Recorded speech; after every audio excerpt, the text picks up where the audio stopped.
Sure, they messed with the wrong person moment. My stepmother Linda convinced my dad to remove me from his will after my mom died, claiming I was financially irresponsible and didn't deserve the family business. What she didn't know was that I'm a corporate lawyer who specializes in estate planning. Linda married my dad when I was 22, right after my mom lost her battle with cancer. She immediately started poisoning him against me, claiming I was just waiting around for inheritance money instead of building my own life. She's never worked a real job, Linda would tell him during family dinner, right in front of me. All that expensive college, and for what? She just expects everything handed to her. I was actually finishing law school on a full scholarship and working 30 hours a week at a firm, but Linda had convinced my dad that my law degree was just an excuse to avoid real work. The breaking point came last Christmas when Linda handed me a gift box in front of the entire extended family. Inside was a McDonald's job application, with a note, "Time to start earning your place in this family." Everyone laughed awkwardly while I just smiled and said, "Thanks, Linda. Very thoughtful." 2 weeks later, my dad called to tell me he was updating his will. "Linda thinks it's best if the business goes to someone who understands hard work," he explained. "Maybe this will motivate you to finally get serious about life." Instead of arguing, I just said, "I understand, Dad. You have to do what you think is right." What my dad didn't know was that Linda had been systematically draining his business accounts for the past 3 years. She'd convinced him to make her the bookkeeper to help reduce costs, then started writing herself checks for consulting fees and administrative expenses. As a lawyer, I recognized the signs immediately. When someone is that eager to cut out potential heirs, they're usually hiding something big. So I did what any good lawyer would do. I started investigating. I spent my weekends at the courthouse, pulling business filing, tax records, and corporate documents. Linda had been sloppy, really sloppy. Over 3 years, she'd embezzled $340,000 from my dad's construction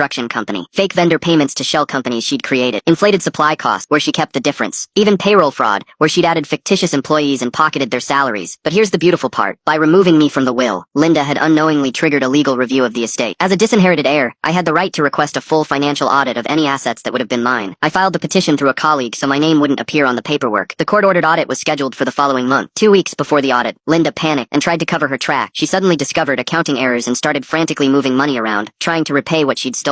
But it was too late. The forensic accountants found everything. The day the audit results came out, I got a call from my dad. His voice was shaking. "The accountants found some irregularities," he said quietly. "Linda's been stealing from the business. A lot of money." "I'm so sorry, Dad," I said, letting him process the betrayal. "There's something else," he continued. "My lawyer says because you were removed from the will right before this all came to light, you might have grounds to challenge the changes. He thinks Linda influenced me to cut you out specifically to avoid getting caught. What do you want to do, Dad?" There was a long pause. "I want to make this right. All of it." The next week, Linda was arrested for embezzlement and fraud. My dad immediately restored my inheritance and fired her as bookkeeper. But the real justice came during her sentencing hearing. The judge asked if anyone wanted to make a victim impact statement. I stood up. "Your Honor, I'd like to read from a note the defendant gave me last Christmas." I pulled out Linda's McDonald's application note and read it aloud. "Time to start earning your place in this family." I looked directly at Linda, who was sobbing at the defendant's table. "Well, Linda, I finally got that job you wanted me to have, as the lead prosecutor's consultant on your case. Turns out my law degree was useful after all." She got 4 years in prison. My dad and I rebuilt our relationship, and I kept that McDonald's application framed in my office as a reminder that sometimes the best revenge is just being really good at your job.